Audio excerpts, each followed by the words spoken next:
All right, hello everyone, and welcome to the channel, Amazing A and J Gaming. I am the A part of this. I'm Andrew, and the J part, well, we'll see if he ever finishes editing his first video and can join up. So, quick little blurb about the channel. We're going to cover a little bit of everything from Magic the Gathering to Warhammer, Dungeons and Dragons. You know, you name it, we're going to probably talk about it a little bit on here, especially board games, because that is one of our biggest passions between the both of us. But, because I know you're probably tired of staring at an ugly blank screen, I'm going to get into just a quick little unboxing to kick the channel off. And please forgive me for how absolutely bad this camera angle is. I do not have a tripod, and I have probably the most rednecked setup that I could think of right now. But, I mean, hey, gotta do what you gotta do, right? Oh my god, these things are so tough to open when you're trying to not shake the table you're on. Yeah, so if this thing goes absolutely cartwheeling, just laugh at me. I will not be upset in the slightest. I have to take it apart stupid just so I can get it all out. Oh my god. Oh man, I forgot they still put these in here, the player's guides. I'm not going to focus on this too much, just flip through it because I just love seeing the art, you know, what they call the coolest cards and everything. Man, I used to try to collect these things. It never panned out. I stopped buying fat packs. I regret it a little bit because the cute little cover that we just took off a second ago, if I can find where, there it is. You literally unfold it and it's just this beautiful picture. You know, even if you're not a fan of posters, it looks nice on, well, anything that's not a wall if you're not a fan of posters. Just hang it up somewhere, set it on a dresser, you know, just whatever you want to do. It's too beautiful not to show off, but let's get to this Rivals of Ixalan Fat Pack. Let's start with cute little spin down. I gotta say, I've been playing Magic for a long time, and I love that the spin downs are actually getting easier to read. It's just a land chunk. I'm gonna ignore it because that's not where cool stuff hides. Quick reference. Okay, I'm not gonna lie, even as a seasoned player, if any of my friends are newer to this, I normally have like 3 of these things in my bag just because they're great to hand out. But let's get to it. Shuffle these up a little. Why? Because I feel like it'll make me luckier. Will it? Probably not. Just drag the camera down a little bit so I can pretend that I've been keeping it steady this whole time, which I know I haven't. But let's get to it. You know, I always see these unboxing videos, people can just grab them by the corner, rip them in half in like no time whatsoever, and I have no idea how they do it because I have to do it the 12-year-old way. Alright. I'm not going to sit here, you know, walk through every single common and uncommon in the set. I'm sure that anybody who knows and cares about the set's already seen each and every one of these probably a million times. So I'm going to fast track this a little unless I see something really cool. Okay, like Enter the Unknown. To me, this feels like the newest version of Explore. It feels like it's been a while since they've printed an Explore. So I love seeing stuff like this. I'm not a standard player anymore, but just seeing new variants or new feels the same as, you know, some of my favorite cards. Feels really good to me. So I like that. Cool, you know, play around with vampires, get that. And Tomb Robber. That's really cool. I feel like that would really help black decks out. You know, just helping them get through the top cards if they're hitting, you know, some duds or getting some lands into their hand if they're getting kind of mana screwed. But I have no idea how well that'll actually work out, and I'm not going to try to comment on every single card that comes up because I am not an analyst. I watch them on YouTube, but I'm not an analyst myself. I don't play enough Modern to really know what the hell's going on. Standard, it's been a long time since I've been into, just because, you know, working around a work schedule isn't always the easiest.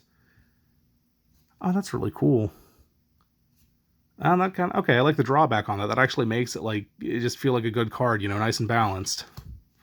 By the way, I'm probably going to say, you know, a million times because the more and more I appear on camera or do any projects with any friends, I realize I have this annoying speech habit of saying, you know, entirely too many times. Oh, I really like this. Cool. I used to play elves a lot. I love the mana ramp. And that's just a beautiful foil. I don't know if the camera's going to capture this worth a damn.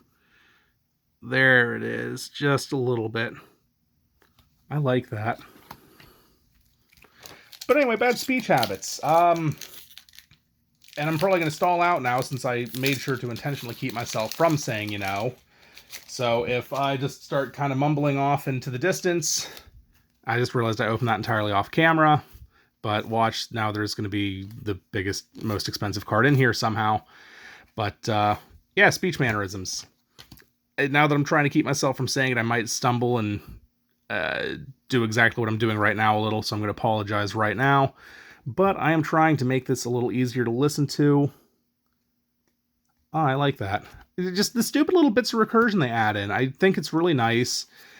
I'm not a graveyard person myself. I'm not going to build a deck around it. But I can absolutely see stuff like that. It almost reminds me of... I can't even remember the name of the card. A friend used it, beat the heck out of me a million times over. And that was kind of the last time I remembered his name, because after cursing it so many times, you have to forget it to get over it, right? Another creature you control dies. Ooh, treasures.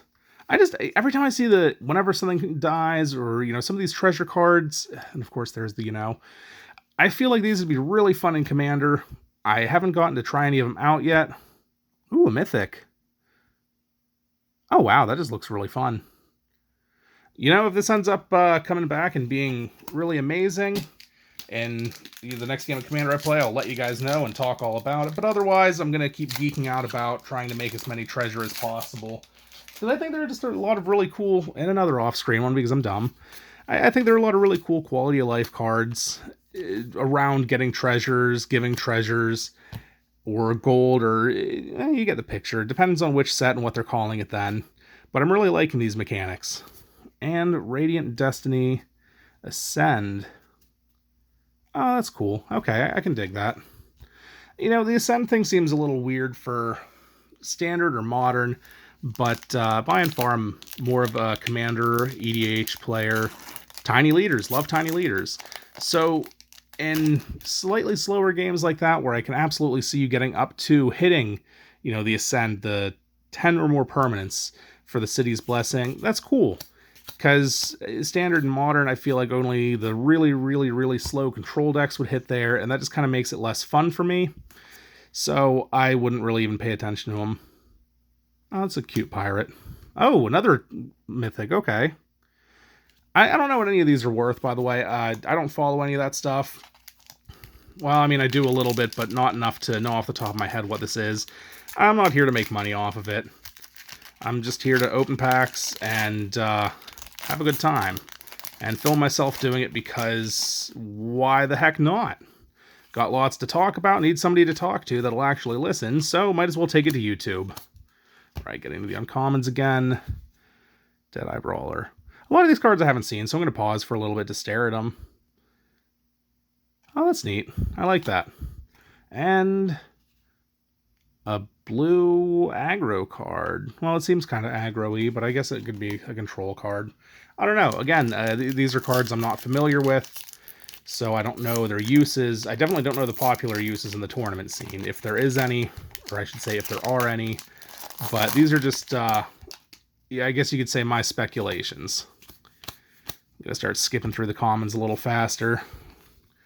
Just to get to the good stuff. What is this? Ooh, I like this. Like I said, this is just great for a commander. When an enchanted creature dies, exile cards equal to its power from the top of its owner's library. And then you can just keep the card for as long as you... Geez, and this is going to keep it exiled until you cast it, because it doesn't have to be out on the board while you cast it. That's really cool. I like that. I'm going to be excited to crack that one open and give that a shot. But then, of course, knowing my luck, as soon as I'd go to play it in every game for the rest of my life, you know, my friends would be have an answer for it, give them instant shroud somehow. Well, I shouldn't say somehow, but they'd find a way to just do it to screw me and ruin my fun. Ooh. I was really confused why the foil was up here, because I didn't know they put the flip cards back there if they were rares, but this is really... Let's see if I can get the foiling on there right. I'm a geek for the art. Yeah, I obviously still play the game, but by and far I really like the art of most of these cards. Okay, so Vampire Tribal, but man, that's a really pretty foil. And Journey to Eternity and a Golem token. What is this one? When an enchanting creature dies, return to the battlefield under my control. Then return this and flip it. Okay. And, ooh. Oh, wow, I really like this. That just seems like straight up quality right there. Well, since we're nearing the end of the first video, I just want to say thank you for watching. If you guys have any questions, comments, concerns, throw them my way. Leave a comment. Anything that I could do better, anything I need to stop doing, please let me know. And if you say something along the lines of stop doing unboxing because everybody else does them, well, you're probably right, but I have too much free time. So I'm not going to do that much. And what's this? Oh, that's neat. So you can save a couple things, power 4 or less, but then ruin everything else. All right, well, that's going to be the end of the first video, guys. Thanks for tuning in. Like I said, hit me up with questions, comments, concerns. Let me know what you'd like to see me do. I'm pretty open to anything. Obviously, this channel is pretty young. So thanks for tuning in. As you can't even see my thumbs up.